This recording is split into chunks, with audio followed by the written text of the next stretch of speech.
An enormous freight train is out of control, tearing through the Canadian Rockies. The crew does nothing to slow the train's terrifying speed. Jack, are you there?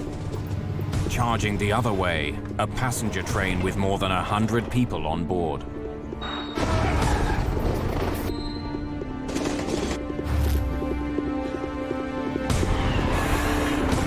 Front end, Jack, come in. Oh my God. Mayday, Mayday! We're doing 90 miles an hour! Out of control! Take a life jacket! Where's the Coast Guard? Don't let go!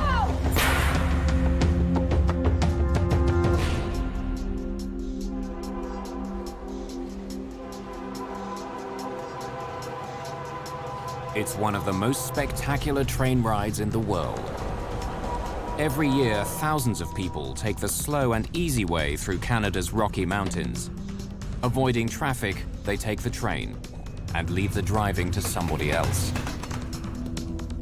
In late winter, 1986, a gentle trip through the Rockies will end tragically.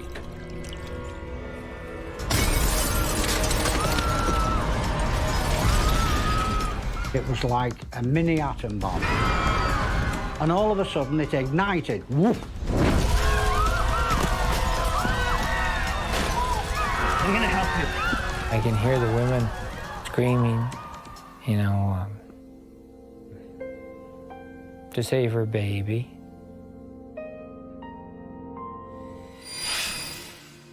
An investigation makes shocking discoveries about the Canadian railroad industry. At that time, I didn't think that anything was wrong.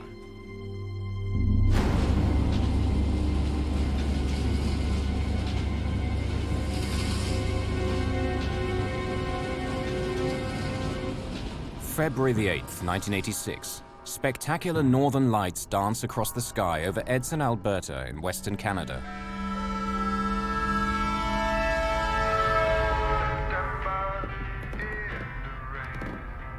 Driving freight trains has been a lifelong dream for 48-year-old Canadian National Railways engineer Jack Hudson. But after 16 years on the job, he knows all too well that it can be a grueling career. Because Canadian freight trains travel such vast distances, up to 12 local crews may be used in the course of one cross-country journey. Hudson works a mountainous stretch of track through Alberta, running between his hometown of Jasper and Edson to the east.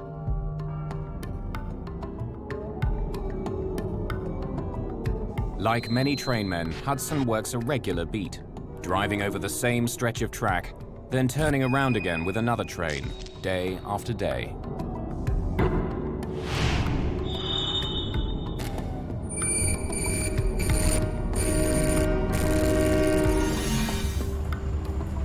At around 11 p.m. last night, Hudson got off the freight train from Jasper and spent the night here in the company bunkhouse at Edson. Now he's up again after just 3.5 hours of sleep, ready to return to Jasper.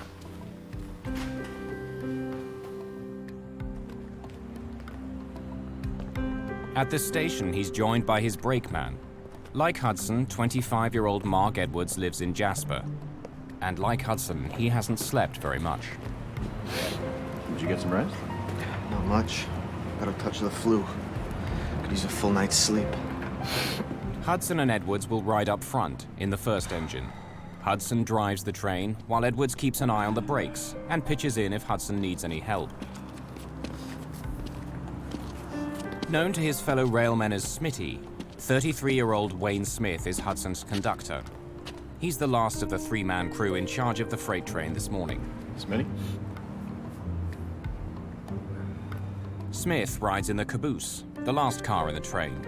He acts as an extra set of eyes, making sure the men in the front end know what's going on behind them. The three men are long-time employees of Canadian National, or CN, Rail. And all of them have been up and down this length of track countless times before.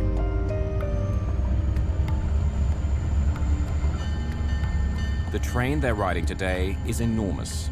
CN train 413 is just under 2 kilometers long. The cars are filled with a collection of grain, metal pipes, and chemicals. It tips the scales at more than 11 million kilos. As the freighter rolls into Edson, it slows to a crawl, but doesn't stop. Getting it started again would take time, and the crew wants their trip to begin as soon as possible. Hudson and Edwards take the train on the fly, boarding it as it rolls slowly along. According to CN Rail's Code of Conduct, this is illegal, but it's something crews do routinely.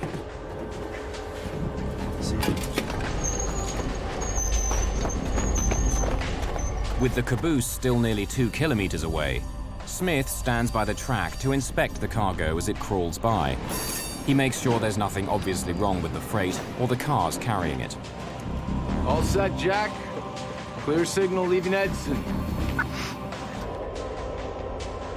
Clear signal leaving Edson.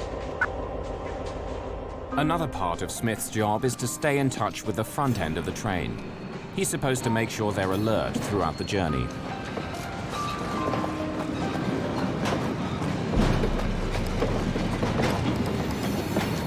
Now, with the caboose pulling alongside the platform, Smith climbs aboard.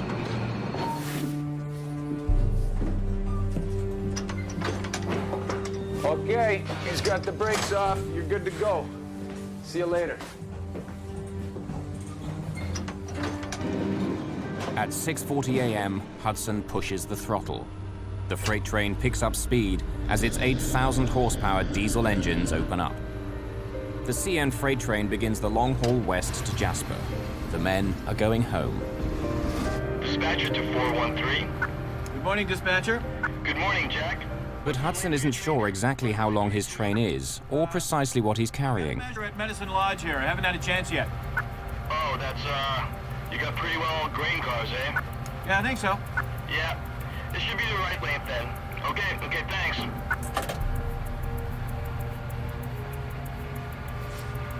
As 413 roars west, a Via passenger train speeds east on the same track.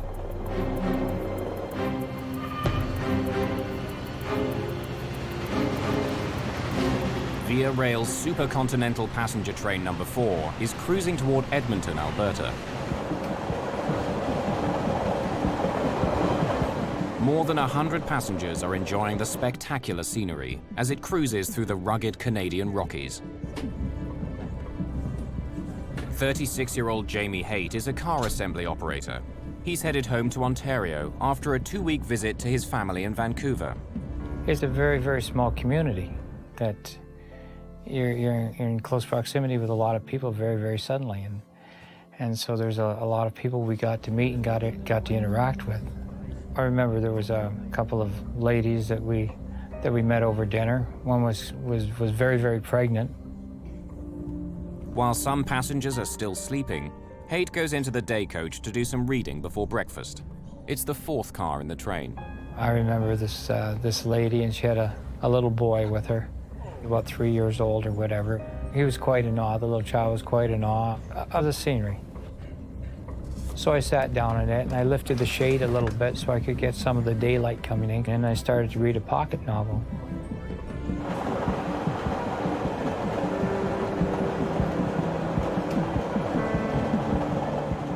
Several cars behind Haight is 61-year-old assistant conductor Herbert Timpey.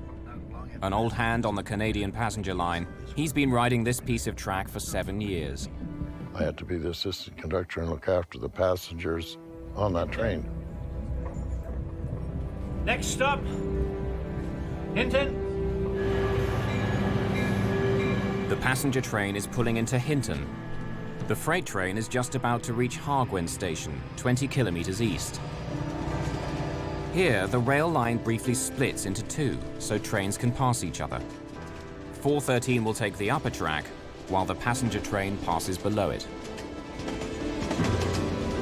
As Hudson approaches the split in the tracks, traffic signal lights tell him to slow down.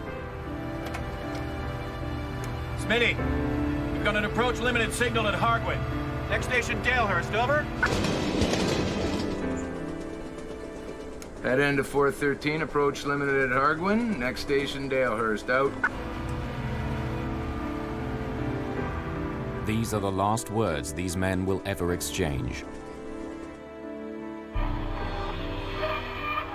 A dispatcher in Edmonton sets a switch, and 413 is forced onto the upper track.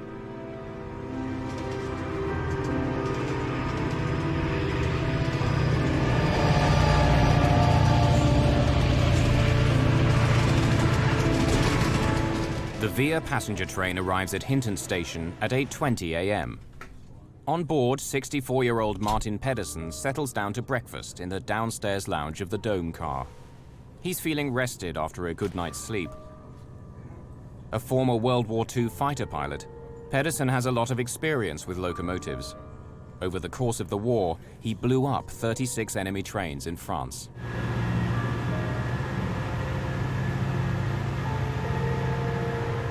The night before, Pedersen swapped war stories with another veteran he met on board.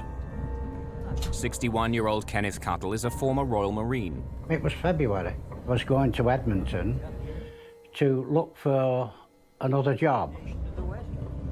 Like Pedersen, Cuttle also fought behind enemy lines in World War II.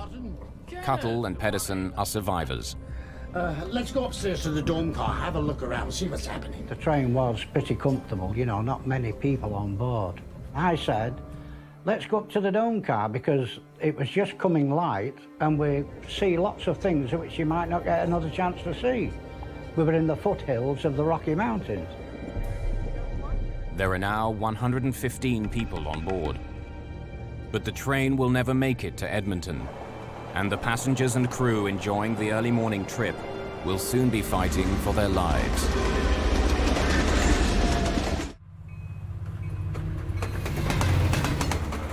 It's a clear, sunny morning on board a passenger train in Western Canada. Breakfast is being served as the train rolls east through the Canadian Rockies.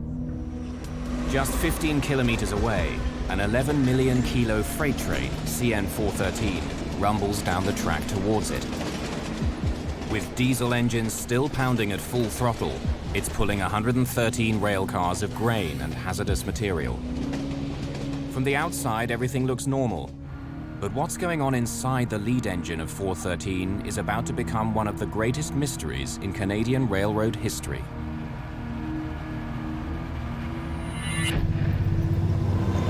Freight trains and passenger trains often travel on the same track. For short sections, the track splits, so trains heading in opposite directions can pass safely. Today, 413 is on the upper branch. Signals tell the freight train to slow, then stop completely.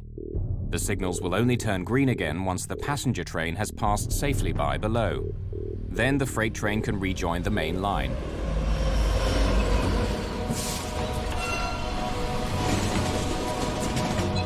But 413 isn't slowing down. It's now heading downhill and it charges through the warning lights. If it doesn't stop soon, it will return to the main line at full speed, straight into the path of the passenger train. Unaware of the bizarre behavior of 413, the passenger train continues east. Martin Pedersen gets his breakfast. Hi.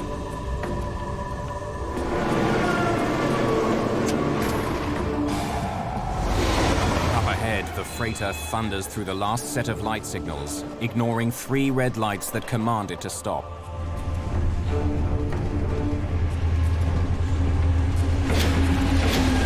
It slams back onto the main line. It's traveling 95 kilometers an hour and weighs more than 11 million kilos. And still it doesn't slow down.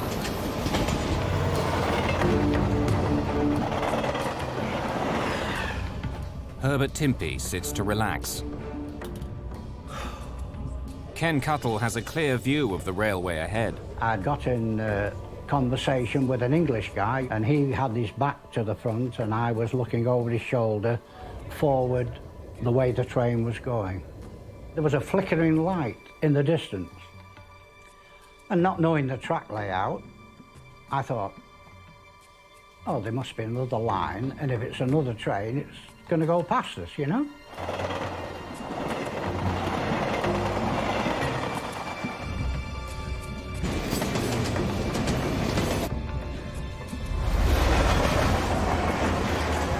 Just I was reading the pocket novel, one of the girls from the partier group happened to just walk past me.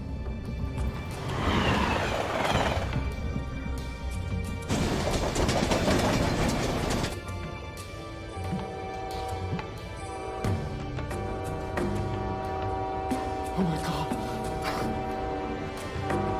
Oh my God! And then, boom.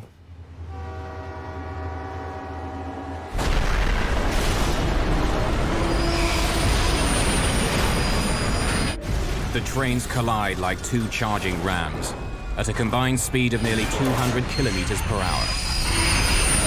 Passengers are rocked by one collision after another as 70 freight cars pile into the wreckage. Like an incoming wave, grain cars, long pipes 3 foot in diameter, 30 feet in length, you name it. And these were flying through the air like toys.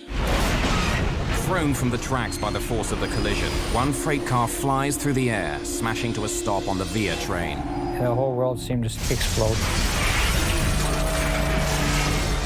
It was like a mini atom bomb.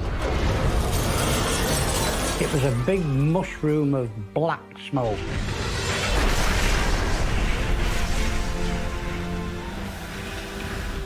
Then, everything was dark. They could no longer breathe because everything was filled with smoke. Oh, I'm gonna die. And the third thing that happened was I just resigned myself to that.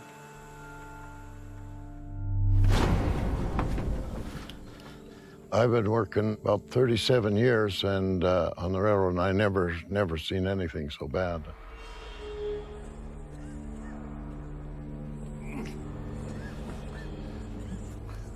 The wave of metal, grain cars, stopped just where the dome car was. If it had gone another 30 feet, it would have covered us as well. In the same car, one deck below, Martin Pedersen struggles to escape. But he can barely see what's happening in front of him. The window beside him shattered during impact, filling his eyes with broken glass.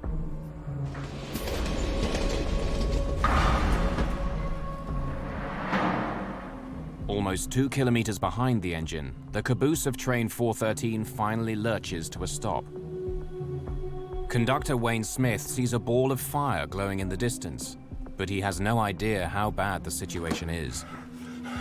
Front end 413. I think we're in the bush or we're derailed. There is a big explosion up here, and we have chemicals on the train, so stay away from it. Stay away from the dangerous goods. But all Smith gets in reply is an ominous silence. Passengers continue to struggle to escape the mangled wreck of their train as the smoke thickens. I was trained well in the Royal Marines to survive and to act spontaneously. There was a window at the back of the dome car, and it was all cracked, and I just jumped up on the seat, smashed my head through the glass roof,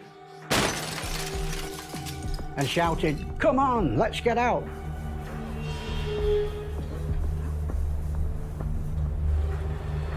Cuttle and others jump from the car. And I looked back, and all of a sudden it ignited. Woof!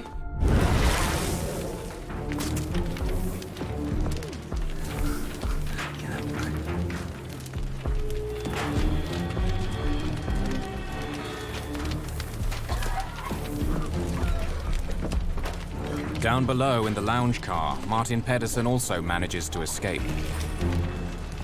But others aren't so lucky. Many are still trapped in the burning cars, including passenger Jamie Haight. The roof of the coach had been crunched down. I mean, I'd lost my glasses. I couldn't see, I couldn't breathe. And here it was the porter that had been behind the snack bar, had opened up this exit way, and he had vamoosed out through it, and I took off out behind it too.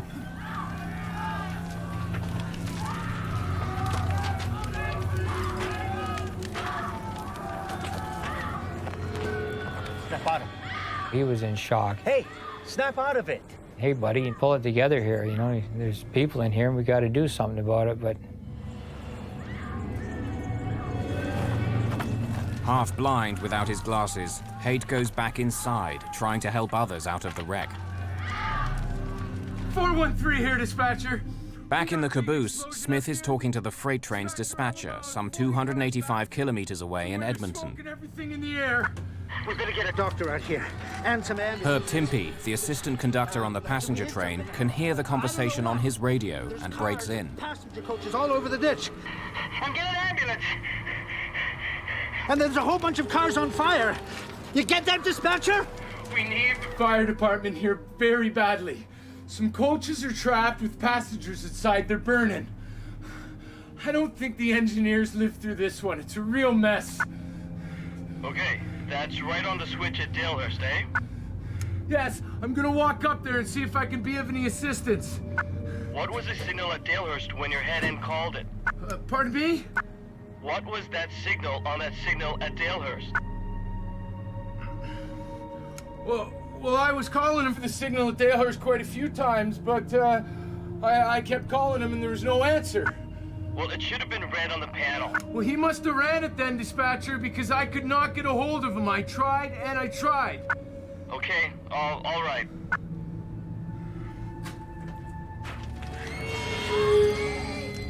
Back at the head of the passenger train, Jamie Haight tries to save who he can. Are you okay? I'm gonna help you. Haight can hear the screams of men and women trapped in the flames. And I can hear the women that I had dinner with the night before screaming, you know, to save her baby. Haight was not able to save the mother and her child. They're out of reach under debris. That was difficult. People who were trapped and couldn't get out, screaming like you've never heard. One guy knew that his wife was trapped and he went back in and died with her.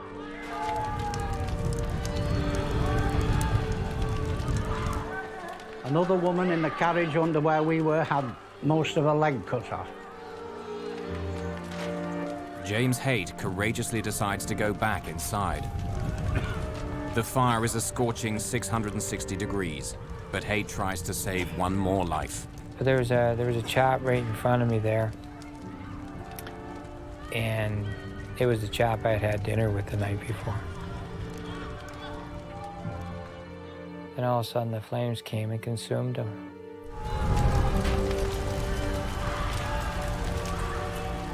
He just sat up and rubbed his head, and because there's nothing more we could do for him. Anybody in front of me in that coach was dead. For whatever the reasons, it wasn't my time to go then, for whatever the reasons. Wayne Smith is devastated. He can't reach his two friends at the front of the freight train, and he can't understand what happened to cause such an enormous disaster.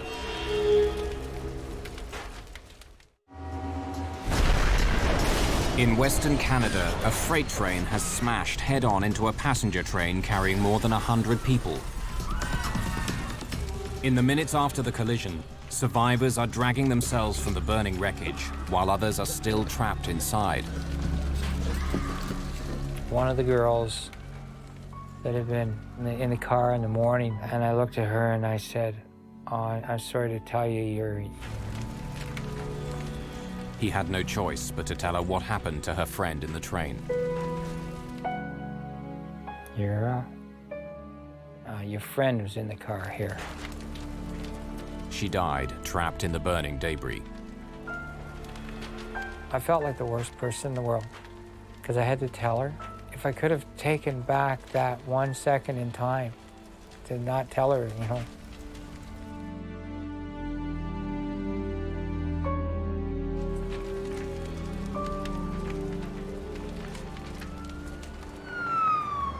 Royal Canadian Mounted Police Constable Mark Linnell is one of the first to arrive on the scene.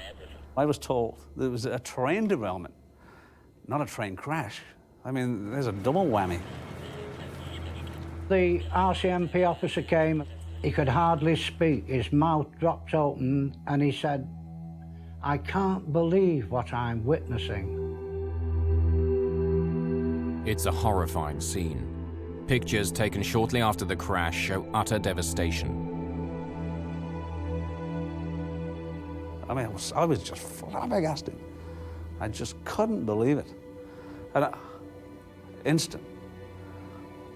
That's quite the thing to see.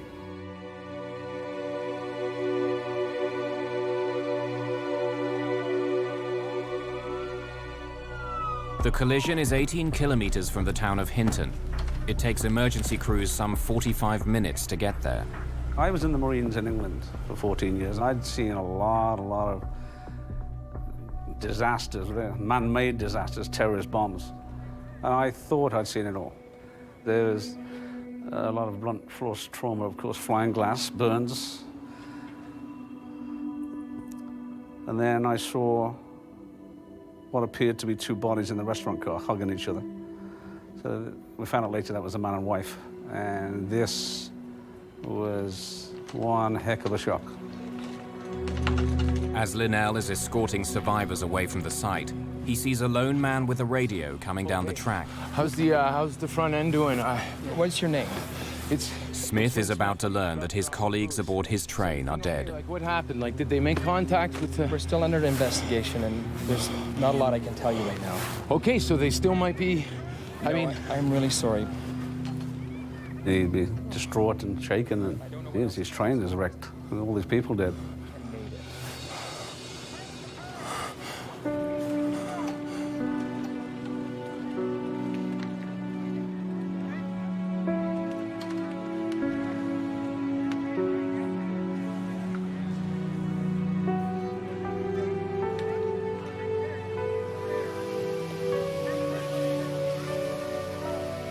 The Hinton train disaster is the worst railway accident to strike Canada in 35 years.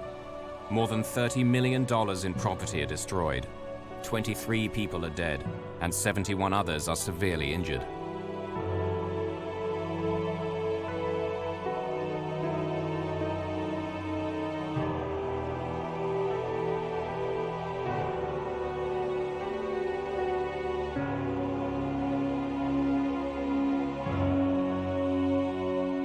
Wayne Smith is the only surviving crew member of the CN train, the only man who may be able to explain how an 11 million kilo freighter plowed headfirst into an oncoming passenger train.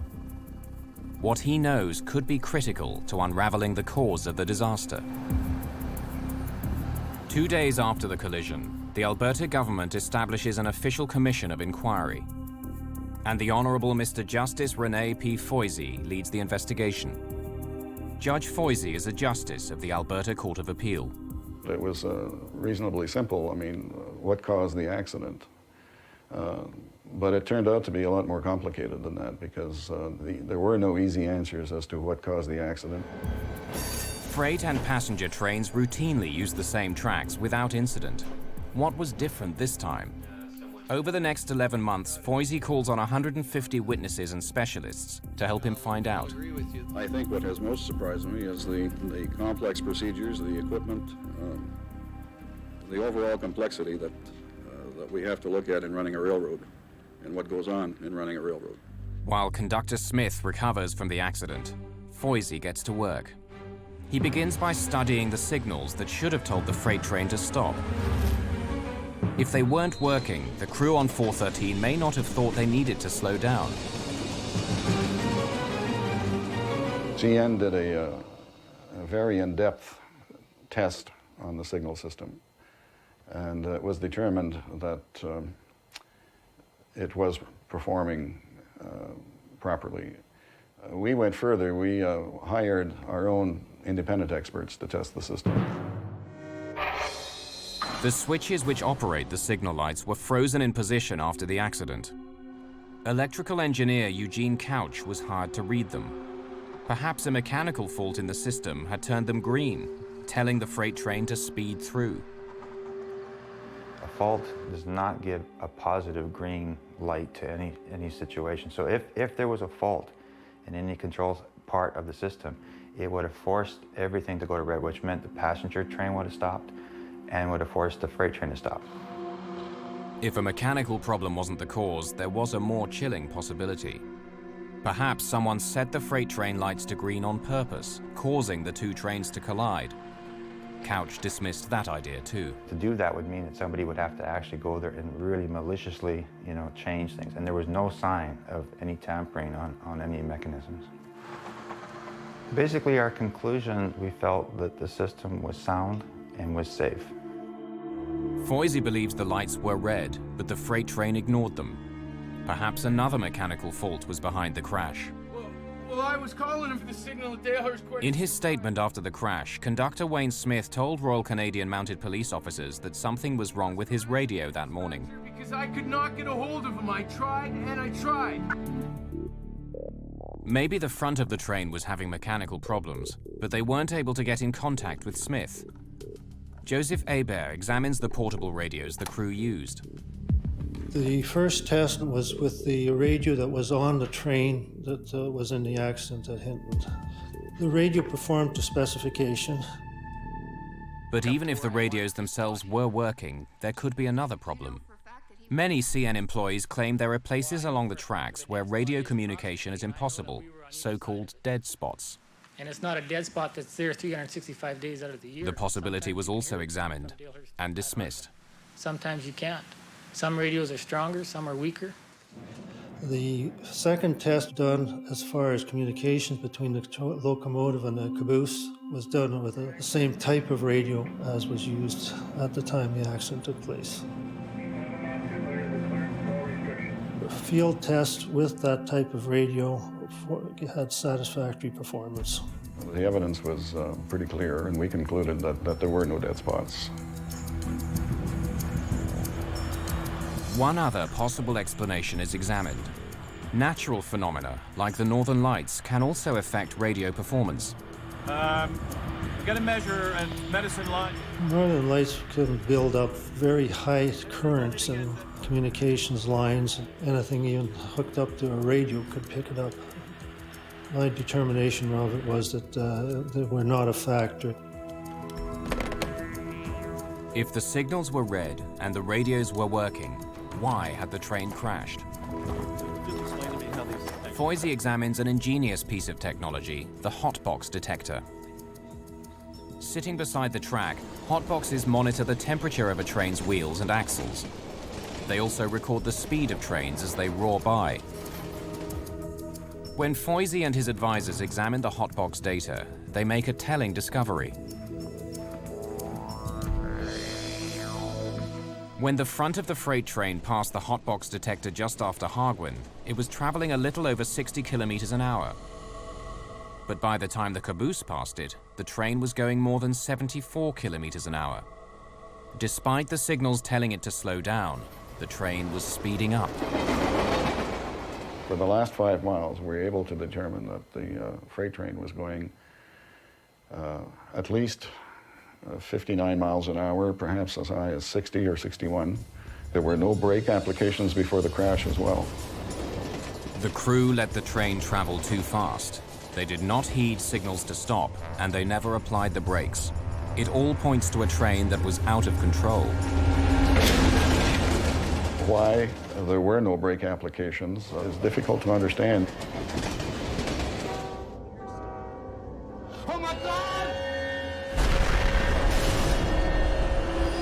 With mechanical problems ruled out, Foisey begins to examine the crew of the freight train. Perhaps there's something about engineer Jack Hudson, who was in charge of the train, that could explain what happened that day. As Foisey begins sifting through Hudson's medical records and interviewing his family, he makes a disturbing discovery. A train collision in Western Canada has killed 23 people. Another 71 are injured. The man leading the inquiry into the disaster has ruled out mechanical problems. Judge René Foisey now takes a closer look at Jack Hudson, the 16-year veteran who was driving the freight train. When Foisey and the commission review Hudson's medical files, they're shocked by what they discover. Mr. Hudson was a man who was sick. He was an alcoholic. He had high blood pressure, which was problematic. He had diabetes. He had a pancreatic attack the summer before this accident. He had to wear a colostomy for a number of months. Foisey wonders if this long list of illnesses could somehow have led to the train crash. The engineer, Jack Hudson, had been killed outright in the crash and had severe injuries.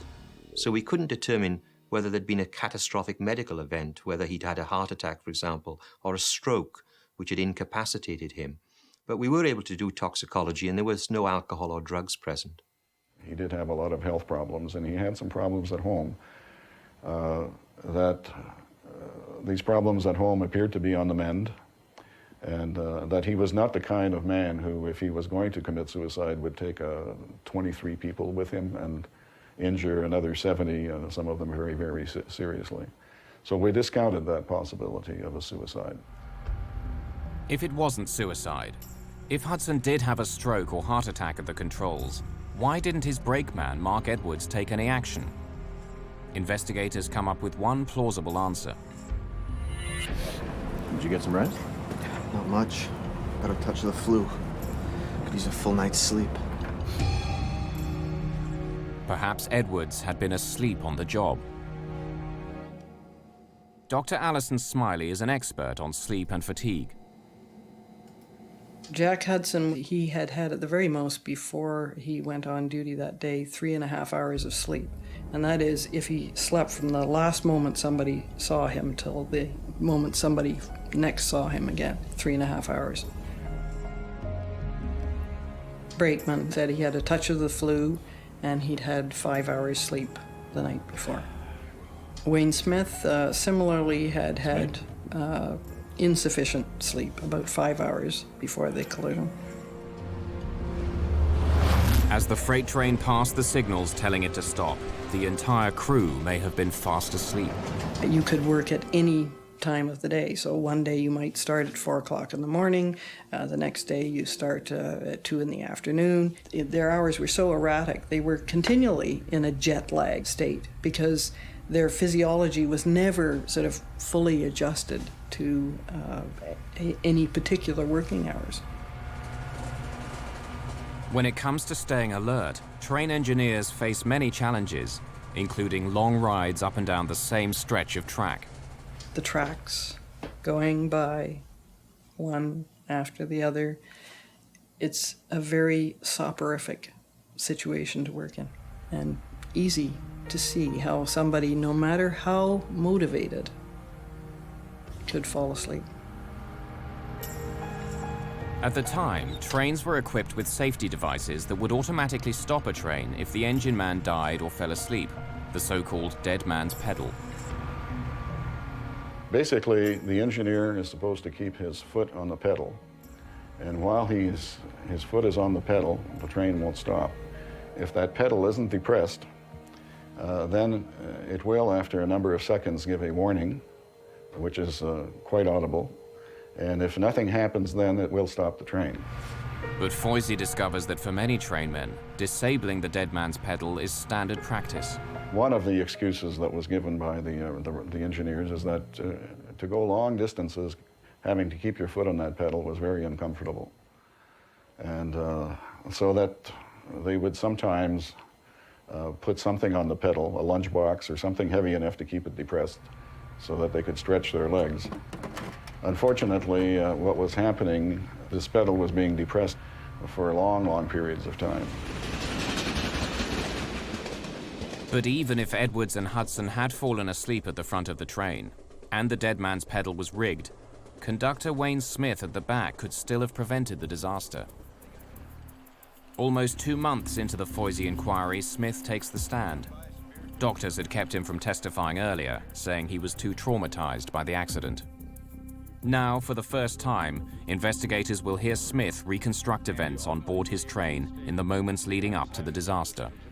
I was sitting looking out the back of the train from my desk when we passed mile board 169. That's the landmark that I used to initiate a call to the engineer to ask for the display at the Dalehurst approach signal. Head end of 413, what indication do you have at the Dalehurst approach signal 1703, over? The front end of the train is supposed to respond, letting Smith know that they've seen the signal lights telling them to slow down. Head of 413, can you hear me, over? I probably called him 3 or 4 times. I didn't get a response on my gray radio.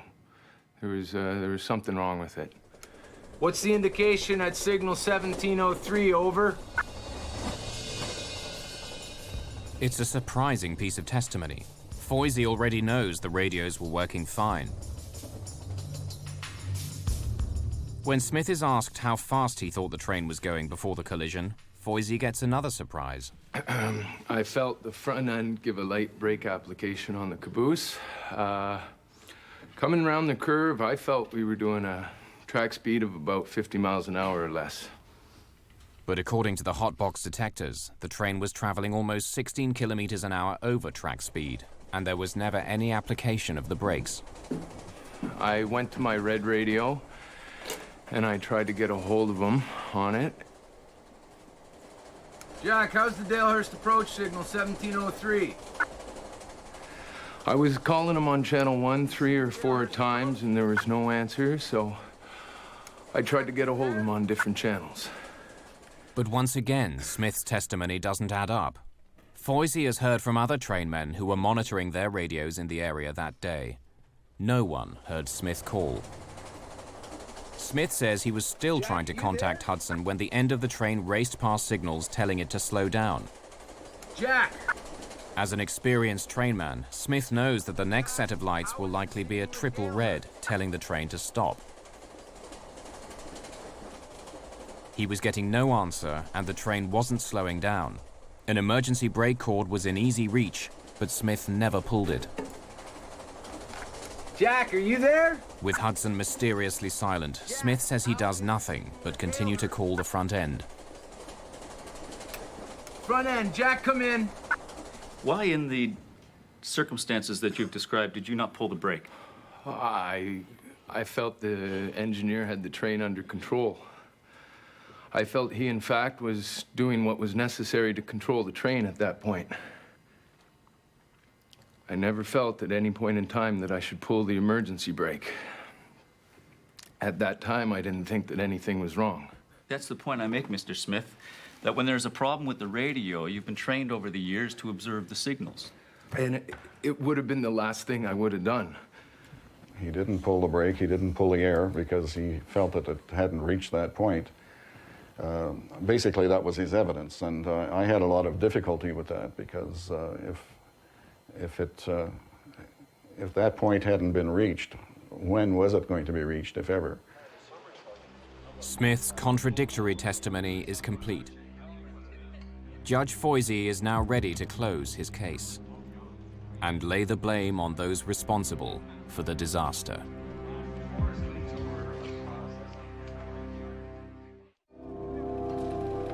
The inquiry into one of the deadliest train crashes in Canada is complete.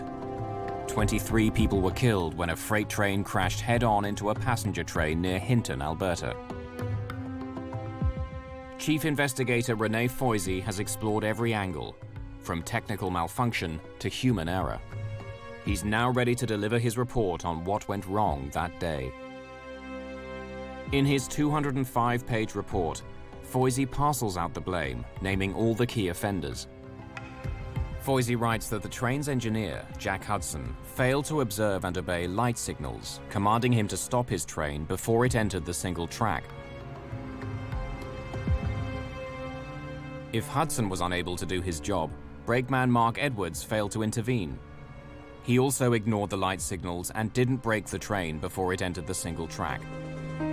Conductor Wayne Smith was guilty too. He had failed to follow operating rules and pull the emergency brake when he couldn't contact the 2 men at the front of the train. In a statement to police, he had even suggested that he thought they were sleeping.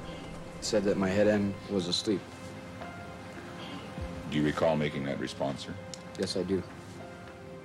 With so many contradictions in his testimony, Foisey rules that the conductor's evidence is unreliable. I wasn't sure what had happened, and I went to my back desk. I jumped on from the cupola and ran for. It seemed like we were just keeping going. There was no immediate stopping. The caboose kept sliding. Instead, Foisey emphasizes that Smith, like Edwards and Hudson, was dangerously tired that morning.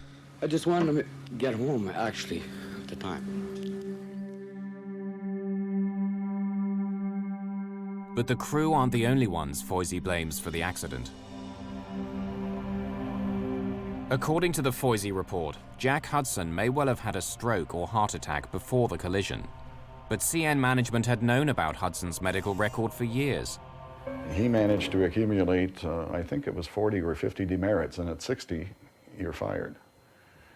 But after he got to that level, there were some other infractions which weren't recorded.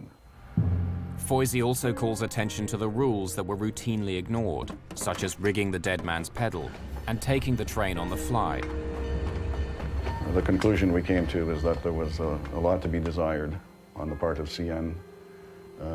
And that, yes, there was certainly some laxness and some complacency when it came to these areas. I'll get a measure at Medicine Lodge here. I haven't had a chance yet. Oh, that's, you got pretty well grain cars, eh? Yeah, I think so. There is a lesson to be learned here. It's that when you have rules, you obey the rules and you enforce the rules.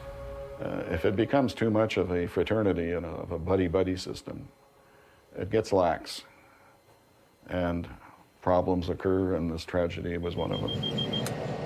Foisey demands that CN improve its safety equipment, recommending that all trains be equipped with reset safety control technology.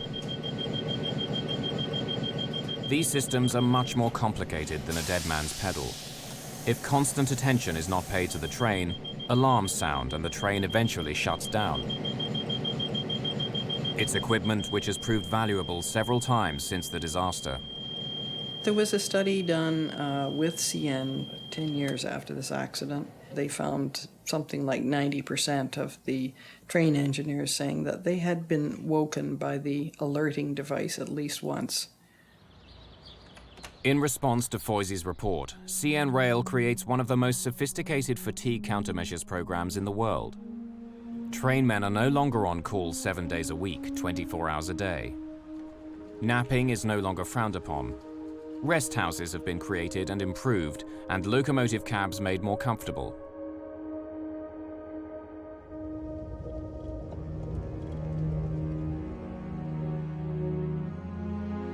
For the victims of the Hinton disaster of 1986, changes to Canadian railroading come too late. I still remember the people that were killed in the accident and good friends I had on the railroad. And that really, it does bother me. It's 20 years nearly. And I'm still going strong. Very lucky. I don't equate it to luck, no. No, too much of a tragedy to think about luck. There's too much hurt that happened inside of me. It took me quite a while to rebuild my sanity again. I got over it fairly quickly and got on with their life. There may be lots of other people who weren't as lucky. You can be going along in life, and then something can come along and just kind of destroy your very foundation or shatter your very foundation. And through no fault of your own. But life has a habit of doing that. But the other thing I can share with them is that you can recover from it. There is a tomorrow.